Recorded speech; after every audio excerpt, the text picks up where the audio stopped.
Dans le livre de Daniel, au chapitre 5, et donc le message intitulé « Les doigts d'une main d'homme qui écrit ». Les doigts d'une main d'homme qui écrit. Daniel 5, verset 1er. Daniel 5, verset 1er. Le roi Belshazzar donna un grand festin assez grand, au nombre de 1000, et il but du vin en leur présence. Belshazzar, quand il eut goûté au vin, fit apporter les vases d'or et d'argent que son père Nebuchadnezzar avait enlevés du temple de Jérusalem, afin que le roi et ses grands, ses femmes et ses concubines s'en servent pour boire. On parle ici de beuverie. Alors on apporta les vases d'or qui avaient été enlevés du temple de la maison de Dieu à Jérusalem. Et le roi et ses grands, ses femmes et ses concubines s'en servirent pour boire. Ils burent du vin et ils louèrent, glorifièrent les dieux d'or, d'argent, d'airain, de fer, de bois et de pierre. En ce moment apparurent les doigts d'une main d'homme et ils écrivirent en face du chandelier sur la chaux de la muraille du palais royal. Le roi vit cette extrémité de main qui écrivait. Alors le roi changea de couleur et ses pensées le troublèrent. Les jointures de ses reins se relâchèrent et ses genoux se heurtèrent, se cognèrent l'un contre l'autre. Le roi cria avec force qu'on fasse venir les astrologues, les chaldéens et les devins.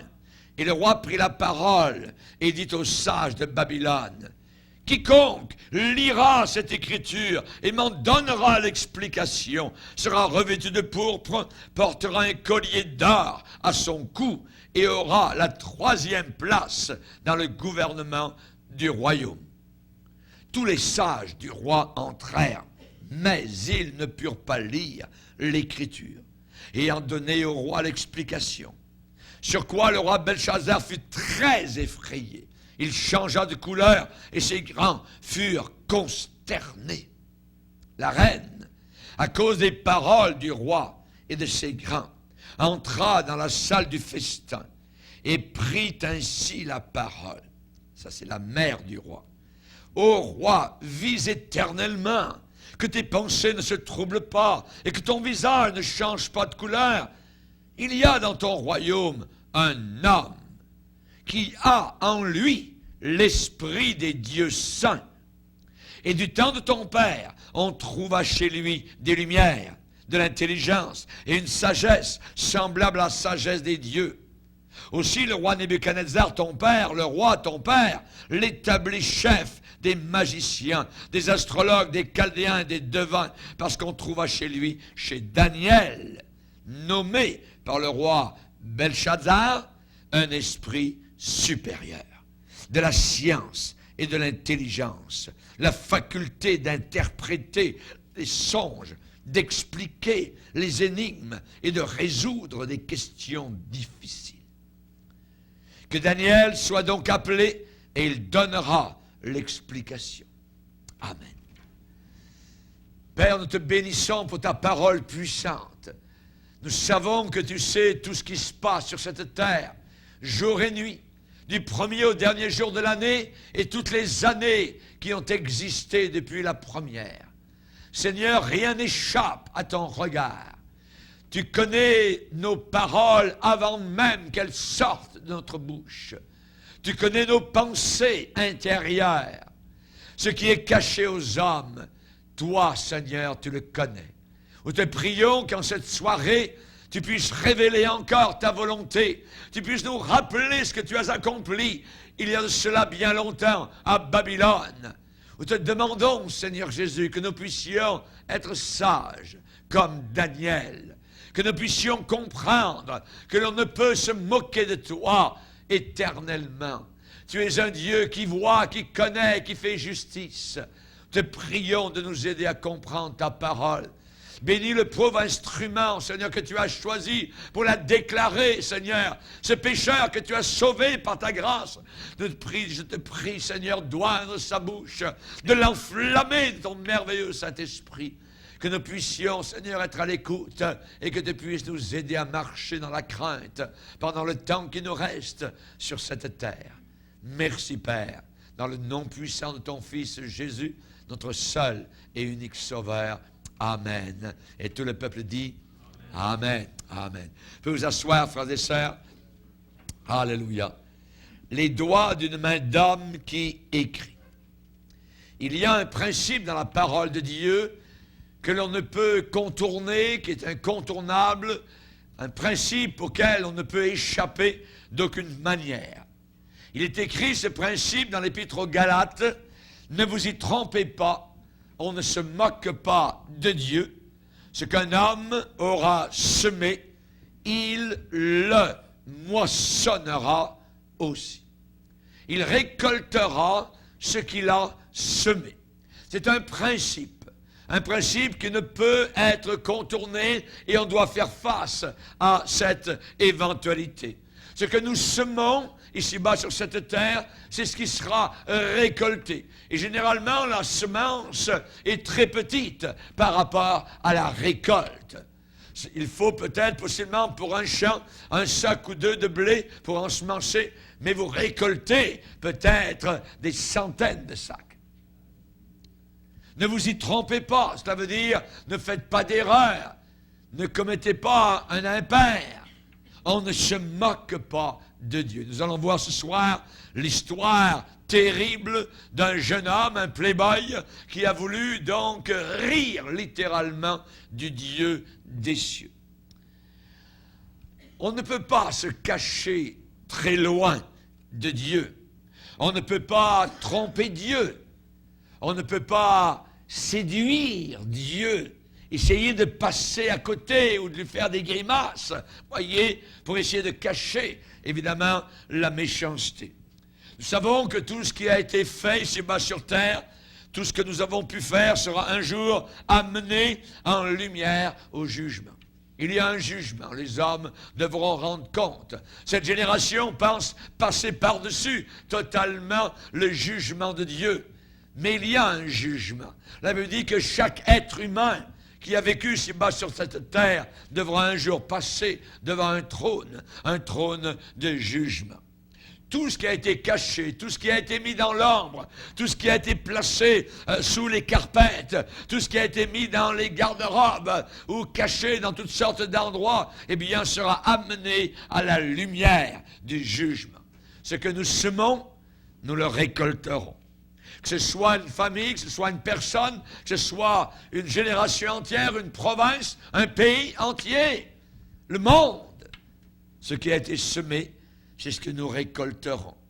Dans le prophète Osée, il est dit « Semez la justice et vous moissonnerez la bonté et la miséricorde. » Semez, voyez, les bonnes choses et vous récolterez des bonnes choses.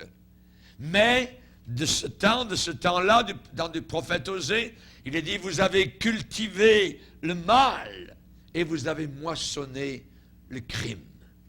C'est terrible, évidemment, mais c'est passé, évidemment, dans le langage courant, puisqu'ils ont semé du vent, ils ont récolté la tempête. La tempête. Une tempête terrible s'en vient sur notre monde actuel. Aucune génération n'a marché dans la direction de la nôtre actuellement sans encourir, tôt ou tard, le jugement de Dieu. Nous voyons cela au travers de toute l'histoire de l'humanité. Et ceci est illustré particulièrement dans une des histoires les plus dramatiques et vraies de Belshazzar, qui vivait à Babylone. Belshazzar était un jeune roi babylonien. Et on a dans la Bible sa rencontre fatale avec le prophète de Dieu, le prophète Daniel. Pour mettre dans le contexte, eh bien, Daniel était un de ces Juifs qui avaient été emmenés en captivité à Babylone en l'an 605 avant Jésus-Christ, lorsque Jérusalem avait été mis à feu et à sac, donc par Belshazzar, par Nebuchadnezzar, le père de Belshazzar. Et Daniel était un jeune homme à cette époque-là, jeune juif, emmené donc avec d'autres jeunes jusqu'à Babylone. Il avait été là-bas, Babylone, éduqué dans la science, la culture chaldéenne, babylonienne, et beaucoup d'années plus tard, Daniel, ce jeune hébreu, est devenu le premier ministre du plus grand empire mondial civilisé à cette époque-là. À cette époque, Belshazzar est monté au trône de Babylone. Voilà un jeune homme riche, un jeune homme puissant, jeune homme très orgueilleux, mais en même temps insouciant. Il n'a pas accepté les responsabilités qui lui avaient été confiées. Il avait une philosophie de playboy. Ce jeune homme jouissait de toutes les sensualités, les choses sensuelles de la vie. Belshazzar aimait avoir du bon temps. C'était un jeune homme de party. C'était un jeune homme qui aimait les fêtes, évidemment. Et la Bible a beaucoup à dire sur ceux qui passent leur temps dans des plaisirs égoïstes. Et un jour, ce jeune homme, ce jeune roi, a eu l'idée brillante, évidemment, de décider d'organiser un banquet tel que le monde n'en avait encore jamais vu. Alors, il a envoyé beaucoup d'invitations à des milliers de ces grands, ces seigneurs, leurs femmes, leurs concubines, dans tout son royaume immense. Ils devaient venir à Babylone pour ce grand banquet qu'allait faire donc Belshazzar. Et probablement que ce jeune homme a importé probablement les meilleurs vins, les plus belles danseuses, les orchestres les plus réputés. Et sans doute que le site, le lieu de ce banquet, eh bien, ça s'est passé dans les fameux jardins suspendus de Babylone qui ont fait partie de l'une des 7 merveilles du monde antique. La Bible donne une description vivante et détaillée du banquet. Comment le banquet s'est-il passé, s'est-il déroulé? Eh bien, c'est bien simple. Comme dans tous les parties, ça finit évidemment toujours par les mêmes choses. Les femmes du roi, concubines, les danseuses ont toutes participé dans une orgie, littéralement, de sexe et de beuverie. Tous les invités ont participé à cela. Et le Dieu du ciel a vu ce qui se passait à la lueur blafarde de la lune qui était au Moyen-Orient sur Babylone cette soirée-là. La Bible dit que Dieu voit tout. La Bible enseigne que devant les yeux du Seigneur, rien ne passe inaperçu. La Bible dit dans les Proverbes, les voies de l'homme sont devant les yeux de l'Éternel, qui observe tous ses sentiers. Dieu a vu ce qui s'est passé cette nuit-là à Babylone. Voilà un jeune homme orgueilleux, rempli de lui-même, un jeune homme pourri à l'os, gâté, corrompu, ne se refusant rien du tout, se livrant à la débauche et à l'immoralité. Voilà un jeune homme qui a fait de cela toute une soirée, toute une nuit dont on allait se rappeler longtemps. Oui, on s'en rappelle encore aujourd'hui. Vers minuit, ce jeune homme a frappé sur la table. Il a chuchoté dans l'oreille de son échanson, c'est-à-dire celui qui verse le vin, les échansons, toute la grande salle de cet immense banquet s'est tenue tranquille. Les serviteurs ont commencé à apporter, à amener les vases, des vases sacrés que son père, Nebuchadnezzar, avait pris et enlevé du temple de Dieu à Jérusalem des années auparavant. Voilà qu'on amène ces vases qui sont en or, qui sont en argent, qui avaient été consacrés à Dieu, à Jérusalem.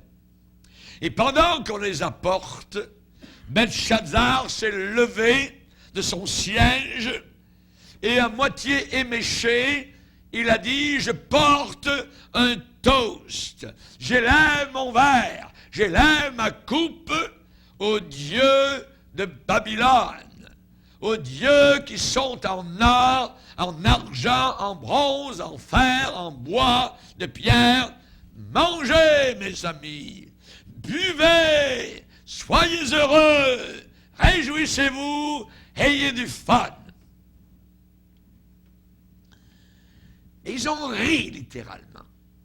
Ils ont mis du vin à l'intérieur de ces vases sacrés. Et ils ont trinqué, et Hawa, et ainsi de suite, et les blasphèmes. Ils sont moqués, littéralement, du Dieu d'Israël. Ils ont ri à la face du Dieu des cieux. Ils sont moqués du Dieu vivant et vrai. Ils sont moqués de ce Dieu merveilleux pendant que les invités ont hurlé leur approbation dans leur ivresse. L'orgie, la musique, les danses ont eu lieu. Amusez-vous, ça a continué toute la nuit.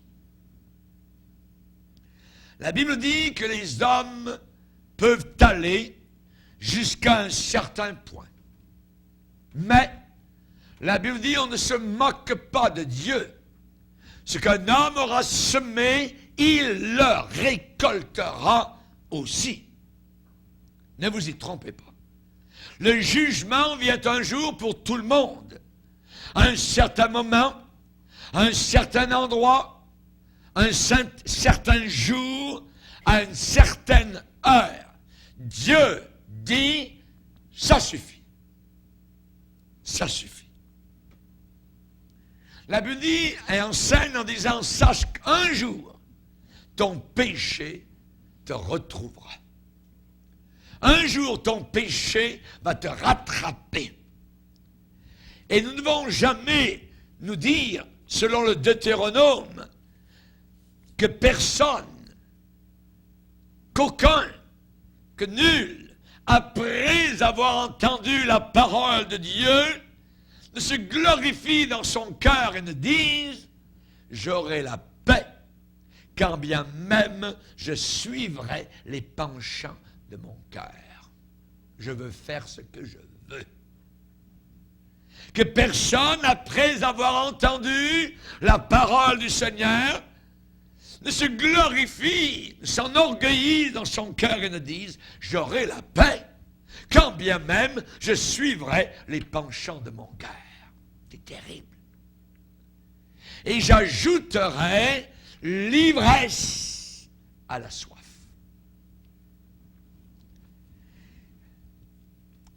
La femme adultère, décrite dans l'Ancien Testament, est décrite avec la plume du Saint-Esprit, qui ne se trompe pas.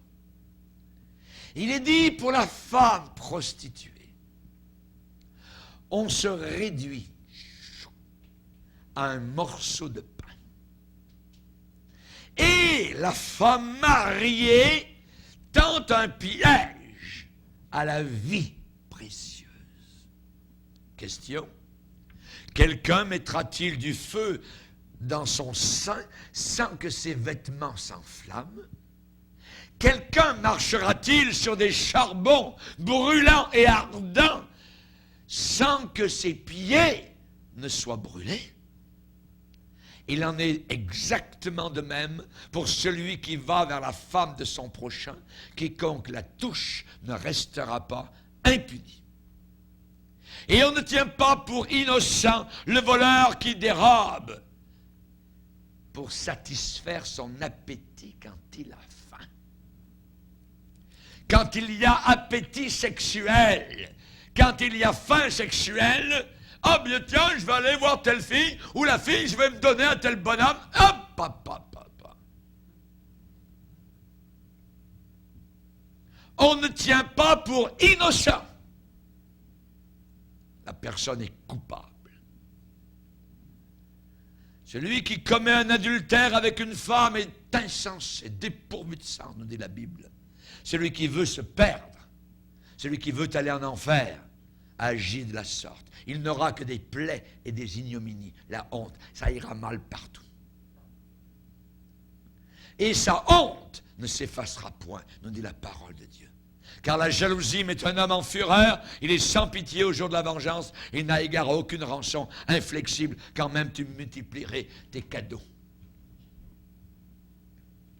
Sache qu'un jour ton péché te retrouvera. Cette nuit-là, à Babylone, Belshazzar pensait qu'il pouvait s'en tirer. Mais il est allé trop loin. Il alla trop loin. Beaucoup aujourd'hui de personnes pensent s'en tirer à bon compte. Ils disent, il n'y a plus de péché. C'est merveilleux, on est libre, nouvelle génération. Pas besoin de se marier. Aux quatre coins des rues, vous avez des filles ou des gars qui n'attendent que vous. Très dangereux. La Bible dit dans Samuel 2, Dieu sait tout, il connaît tout, et par lui sont pesées toutes les actions des hommes. Toutes les actions des hommes sont pesées. Aujourd'hui, on nous dit que l'on veut enlever du dictionnaire Larousse le mot péché. Pourquoi? Parce que c'est inutile, ça n'existe plus.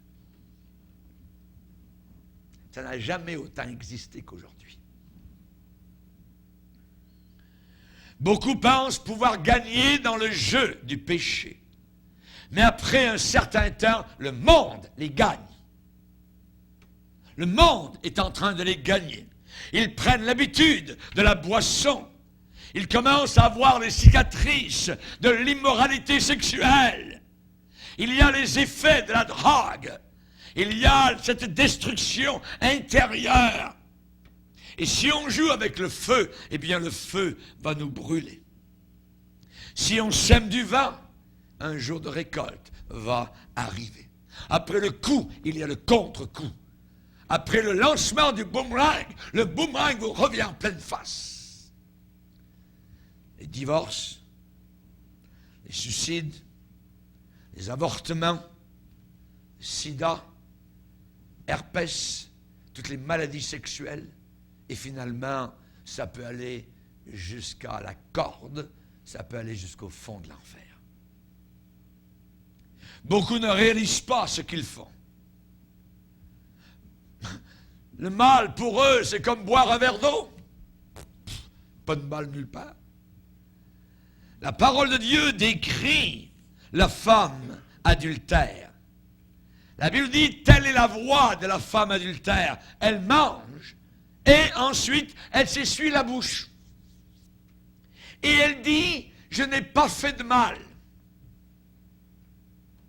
Voilà la voix de la femme adultère. Elle mange, elle s'essuie la bouche, puis elle dit, je n'ai pas fait de mal. Il n'y a pas de mal là. Il n'y a pas de mal. Un pays entier peut venir sous le jugement de Dieu, aussi bien qu'un seul individu. À celui à qui on a beaucoup donné, il sera beaucoup redemandé. Un jour des comptes arrive. Dieu a béni abondamment nos pays occidentaux. Qu'avons-nous fait de cette bénédiction? Nous l'avons jeté, nous l'avons foulé, nous avons gaspillé nos ressources. Nos chiens mangent mieux que dans le tiers-monde. Nous avons dépensé notre argent pour nous-mêmes. Nous avons développé des tensions raciales pendant que la moitié de la terre va se coucher ce soir avec le ventre vide.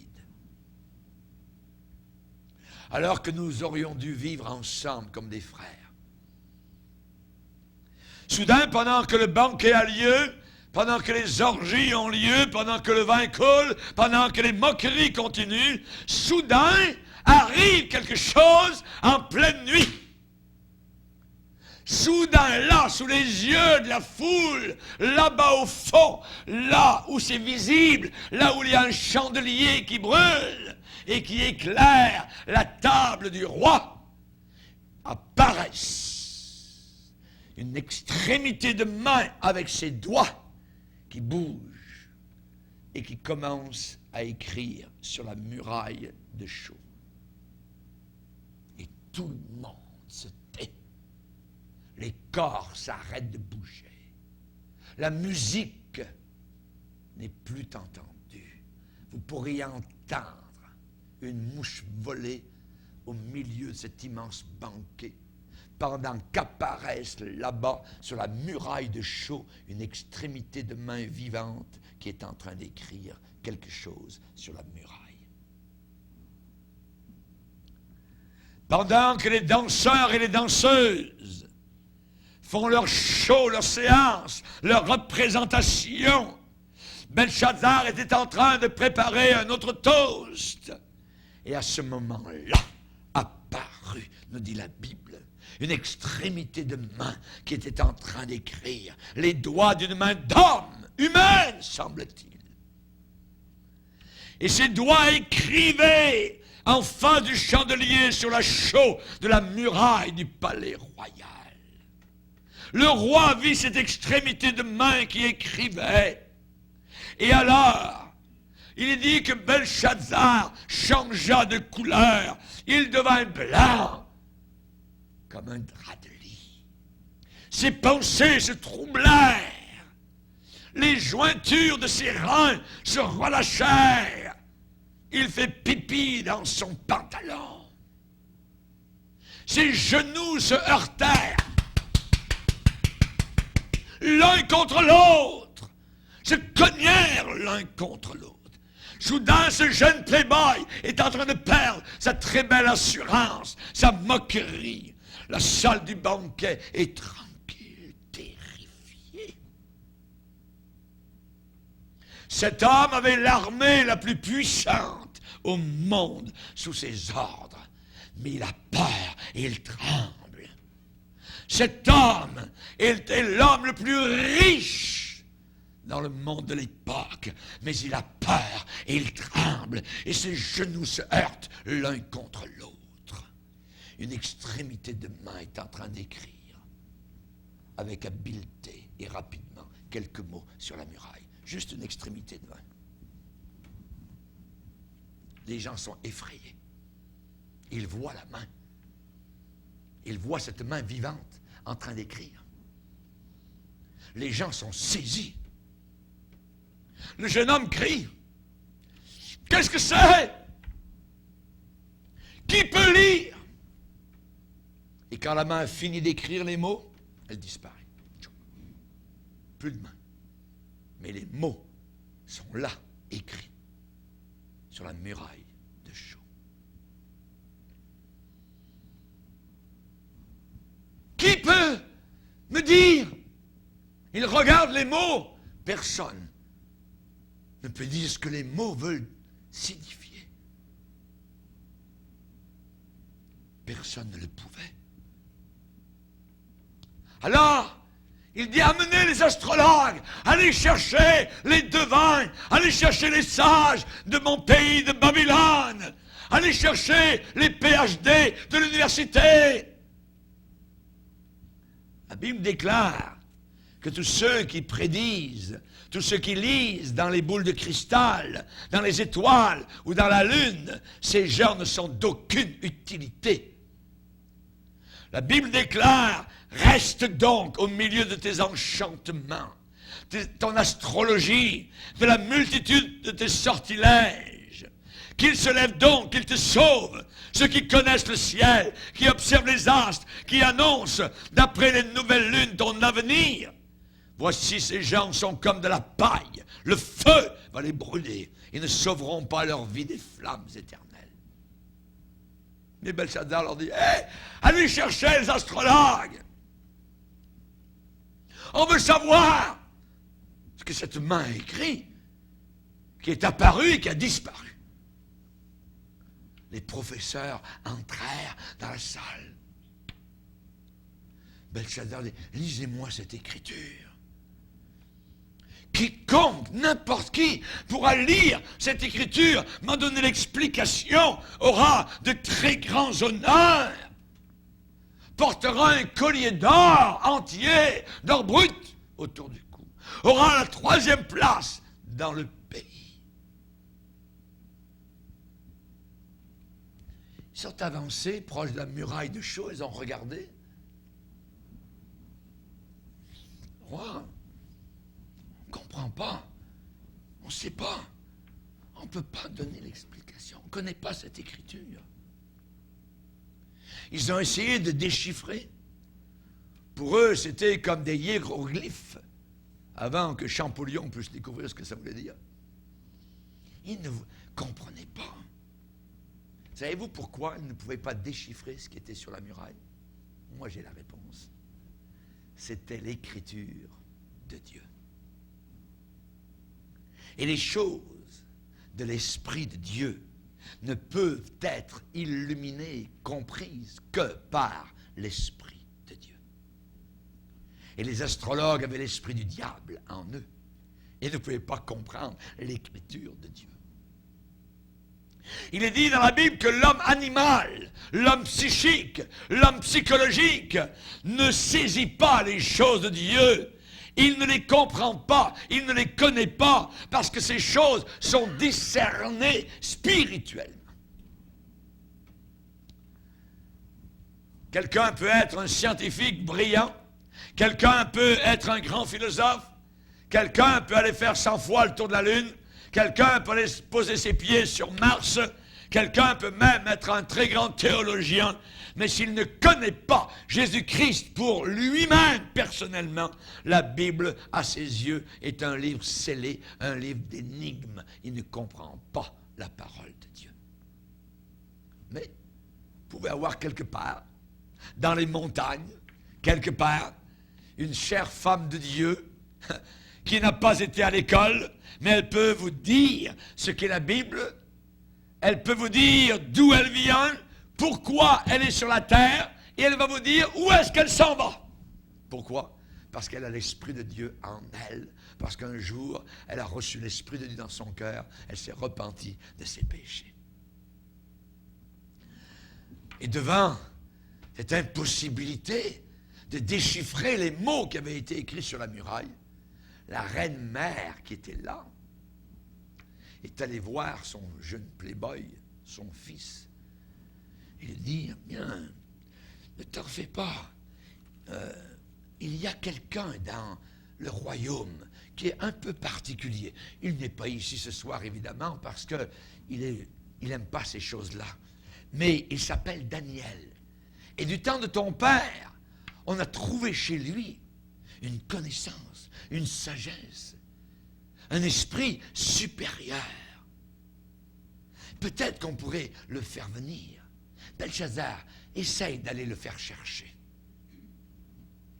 L'intervention de la reine-mère a été efficace. Bien que Daniel ait été un homme honoré à Babylone, bien que Daniel ait déjà servi comme premier ministre du roi, il n'était pas là. Qu'est-ce que ça veut dire? Il avait refusé l'invitation. Comme tout bon chrétien refuse des invitations mondaines. Au premier siècle, à Rome, il y avait les jeux du cirque. Et les chrétiens disaient entre eux, ce qui était authentique, si quelqu'un se trouve dans les jeux du cirque, il n'est pas chrétien. Daniel n'était pas là. Il a fallu aller le faire chercher. Il n'était pas là au banquet. Il n'était pas là au party du roi. Ils ont dû le faire venir. Ils ont dû aller frapper en pleine nuit à sa porte. Le soir, peut-être que Daniel a entendu la musique et il s'est mis à genoux comme il avait l'habitude de le faire 3 fois par jour. Il a prié son Dieu. Il dit, Dieu, merci pour ta grâce. Seigneur, tu entends ce qu'ils font là-bas. Oh mon Dieu, révèle-toi. Vois, je moque de toi. Et ensuite, il s'est endormi comme on dort très bien comme chrétien. Comme David qui a dit, je me couche et je m'endors en paix. Car toi seul, ô Éternel, tu me donnes la sécurité dans ma demeure. En pleine nuit, Daniel, Daniel, réveille-toi, viens, tout de suite. Hein, qu'est-ce qui se passe? Le roi te fait demander. Oui? Il y a quelque chose qu'il faut que nous sachions et que nous ne savons pas. Et on a pensé que toi, tu pouvais. Tiens, soudain, les chrétiens deviennent très importants. Et je pense que nous allons devenir très importants dans ce qui s'en vient. Parce que nous avons la réponse. Nous savons ce qui se passe. Nous savons ce qui est en train de fomenter, en train, je dirais, de brûler. Et bientôt, tout va éclater. Le volcan va éclater. Alors, ils sont allés le chercher. Belchazzar lui a dit, Daniel, tu es mon premier ministre. Si tu peux lire cette écriture qui est là sur le mur, tu seras revêtu de pourpre, beaux vêtements. Tu porteras un collier d'or à ton cou, et tu seras le 3e souverain de tout mon royaume. Daniel a regardé le jeune homme, droit dans le blanc des yeux, lui a dit, garde tes cadeaux.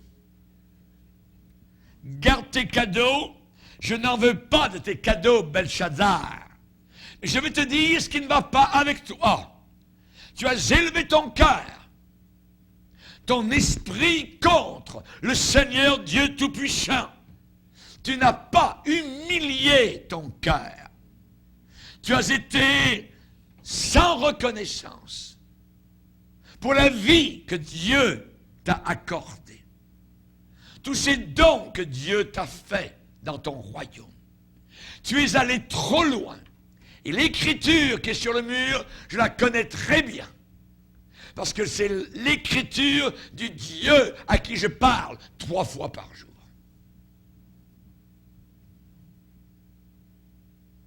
Voici l'explication. L'écriture, Méné, Tekel, Upharsin. Ce qui veut dire, Belchazzar, l'explication. Compter, peser, diviser.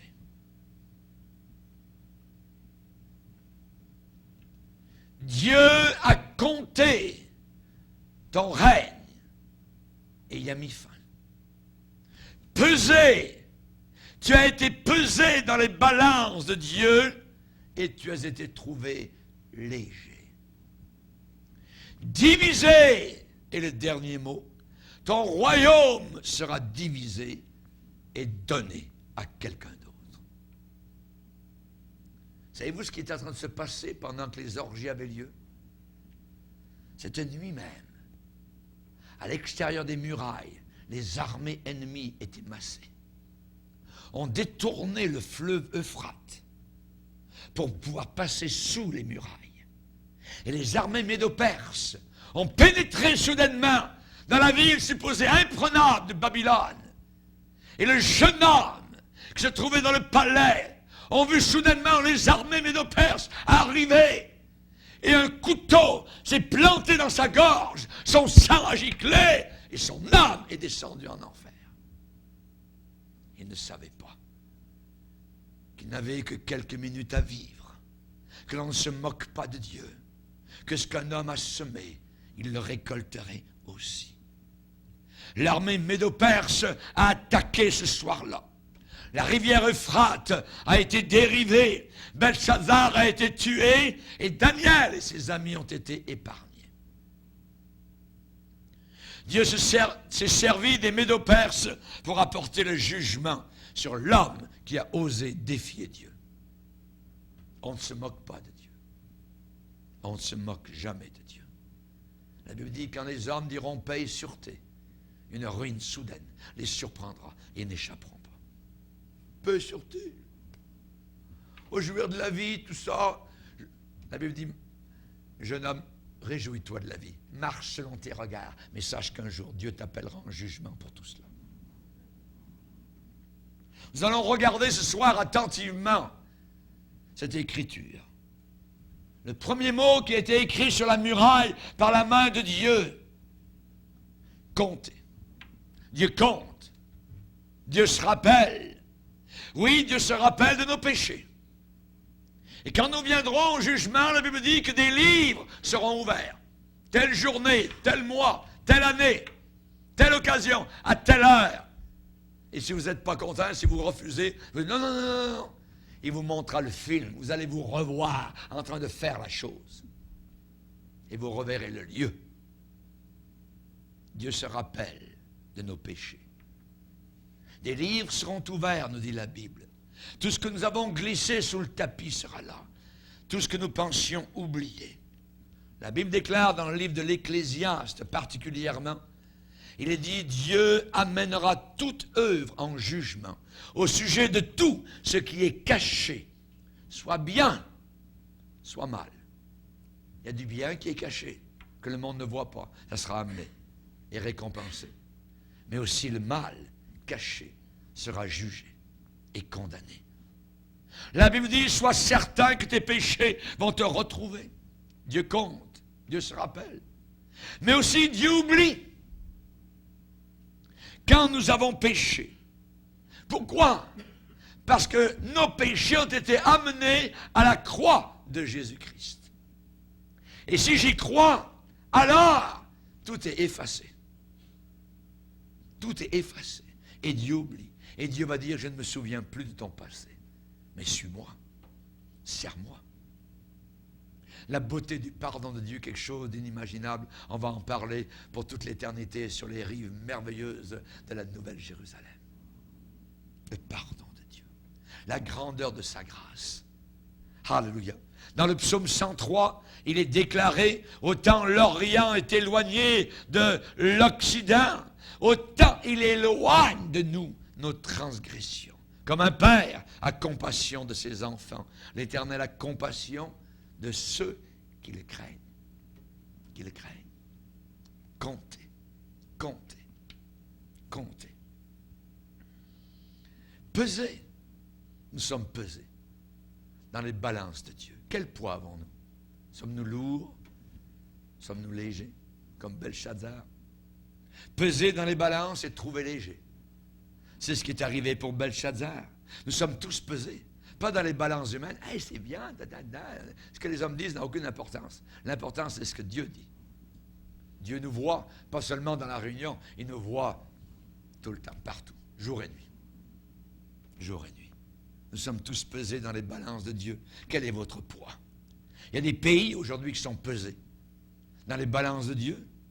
Comment nous pèse-t-il? C'est simple, par les 10 commandements. Les 10 commandements. Ils nous jugent par cela. Nous n'avons pas gardé les commandements de Dieu. Tu ne mentiras pas, tu ne voleras pas, tu honoreras ton père et ta mère, tu ne convoiteras pas, ainsi de suite. Il nous jugera par les 10 commandements. Il nous pèse. Il nous pèse aussi par la loi d'amour. Jésus nous a dit d'aimer Dieu. Tu aimeras Dieu de tout ton cœur, pas du bout des lèvres, pas en parole seulement, tout ton cœur, toute ta force, et ton prochain comme toi-même. Avons-nous vraiment réussi? Non. Nous sommes des pécheurs. Et nous avons besoin de pardon, besoin de venir à la croix du calvaire, nous repentir de nos péchés. Et la Bible nous assure en disant, si nous confessons nos péchés, il est fidèle et juste pour nous les purifier. Amen. Gloire au Seigneur. Comment nous pèse-t-il? Il nous pèse aussi par Jésus. Par Jésus-Christ. Dieu va nous comparer à son Fils. Homme parfait. Dieu veut que nous soyons comme son Fils. Et si vous êtes moins que Jésus, vous êtes pécheurs. Sommes-nous moins que Jésus? Yes. Nous sommes pécheurs. Qu'avez-vous fait de lui? Pilate a dit, en faisant venir un plat d'eau, que ferai-je de Jésus? Jésus est le seul et unique moyen pour aller au ciel. Aujourd'hui, à Montréal, il y a 300 religions réunies dans un grand parc. Et leur leitmotiv, un seul monde, une seule religion. L'écuménisme. La religion diabolique. Nous disons le contraire. Nous disons qu'il y a un seul sauveur qui s'appelle Jésus et en dehors de lui, tout est faux, tout est pourri. Hors de Jésus-Christ, il n'y a pas de pardon. Il n'y a pas de salut. C'est du mensonge qui est envoyé à la face de l'humanité aujourd'hui. Dieu ne nous comparera pas l'un à l'autre. Ah, je suis mieux que lui. Ah, je suis mieux qu'elle. Non, non, non, non. Je suis meilleur que la moyenne. Non, pas du tout. Dieu ne nous juge pas de cette façon-là. Dieu nous juge par Jésus-Christ. L'étalon, c'est Jésus. C'est lui qui est le poids de mesure. C'est par rapport à lui. Le Seigneur a dit, si votre justice ne dépasse pas celle des pharisiens et des scribes, vous n'entrerez pas. Vous n'entrerez pas. Les scribes et les pharisiens étaient les gens religieux de l'époque. Ils se comparaient les uns aux autres, tout ça. Tous ces gens-là. C'est le chemin grand et large qui mène en enfer. Les religions aujourd'hui ont fait plus que, je dirais, Satan et tous les démons de l'enfer pour éloigner les gens, les populations du vrai salut. Ne mettez jamais votre confiance dans n'importe quelle religion. Aucune. Mettez votre confiance en Jésus-Christ, un sauveur. Et j'aimerais vous dire qu'un de ces jours, quand tout ce que nous avons nous sera ôté, nous réaliserons que nous n'avons pas peut-être apprécié tout ce qui nous avait été accordé pour venir vers Jésus. Pour venir vers Jésus. Celui est terrible. Entendre ce que vous entendez est terrible. Parce que s'il n'y a pas de décision qui est prise après avoir entendu ça, le Seigneur va vous replacer dans la chaise où vous êtes ce soir. Il va vous faire revoir en disant, mon serviteur t'a annoncé la parole. Tu as pris ça à la légère. Tu n'as pas voulu. Tu voulais juste écouter, mais pas mettre en pratique. Dieu nous tient responsables. Et le troisième mot, c'est diviser. Belshazzar, ton royaume sera divisé. Et au jour de l'éternité, il y aura une division entre le ciel et l'enfer. Jésus dit, dans Matthieu 25, on peut relire le passage, un passage merveilleux, au verset 31, lorsque le Fils de l'homme viendra dans sa gloire avec tous les anges, il s'assiera sur le trône de sa gloire. Toutes les nations seront assemblées devant lui.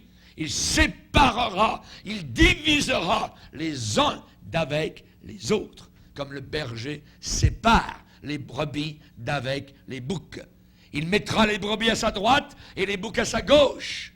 Alors le roi dira à ceux qui seront à sa droite, venez, vous qui êtes bénis de mon Père, prenez possession du royaume qui vous a été préparé dès la fondation du monde. Verset 41, ensuite il dira à ceux qui seront à sa gauche, retirez-vous de moi, maudits, allez dans le feu éternel qui a été préparé pour le diable et ses anges. Divisé. Divisé. Jésus a dit, je ne suis pas venu apporter la paix, mais l'épée. L'épée de la division. Dans une famille, dans une, je dirais, un lieu de travail, dans un pays, la division. Ceux qui sont pour Jésus et ceux qui ne veulent pas suivre le Seigneur. Quand Siméon a reçu Jésus bébé dans ses bras, il a dit à sa mère Marie, ce bébé est destiné à devenir la chute et le relèvement de plusieurs. Jésus, qu'allons-nous faire? Pilate a dit, je m'en lave les mains. Non, on ne peut pas s'en laver les mains.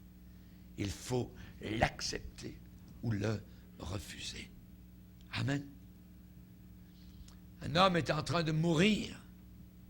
Il était à l'hôpital. Un incrédule. Un ami chrétien, un de ses amis, est venu la réveiller, la secouer. Il voulait lui parler du Seigneur.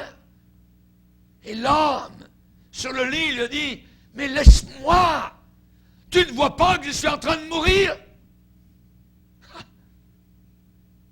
Terrible. Sur le bord, la falaise de l'éternité, en train de mourir et ne pas vouloir accepter le Seigneur. Que nous puissions, nous, comme chrétiens, savoir que autour de nous et durant cette semaine, des gens autour de nous par centaines et milliers suivent ce chemin-là. Ils sont en train de mourir. Nous nous disons, je ne mourrai pas, je vivrai. J'ai Jésus avec moi. Baissons nos têtes et prions le Seigneur.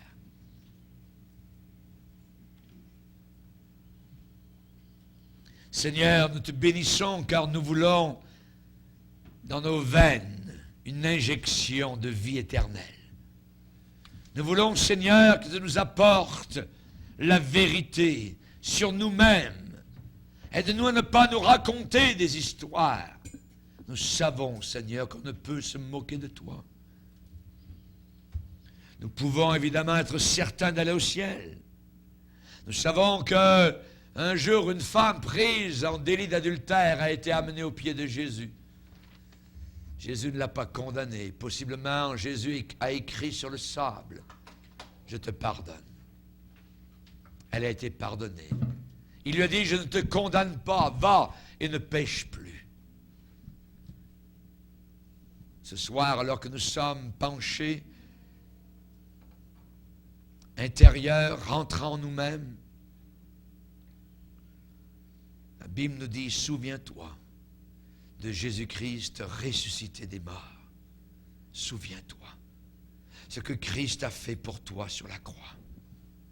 Souviens-toi qu'il n'est plus sur le bois, il est vivant et il est là maintenant pour te sauver.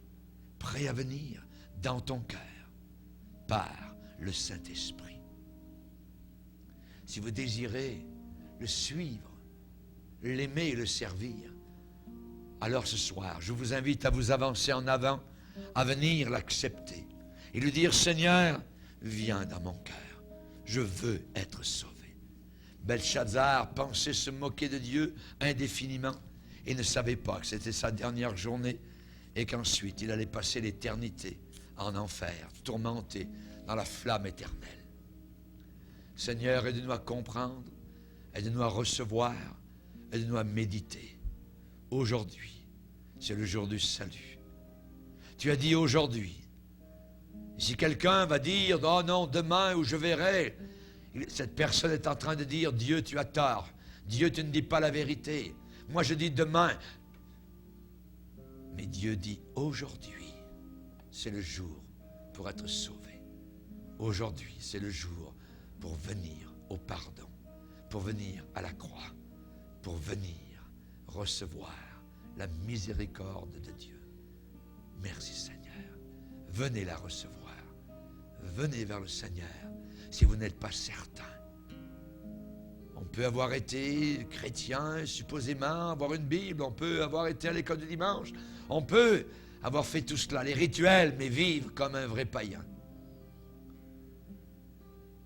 C'est aujourd'hui.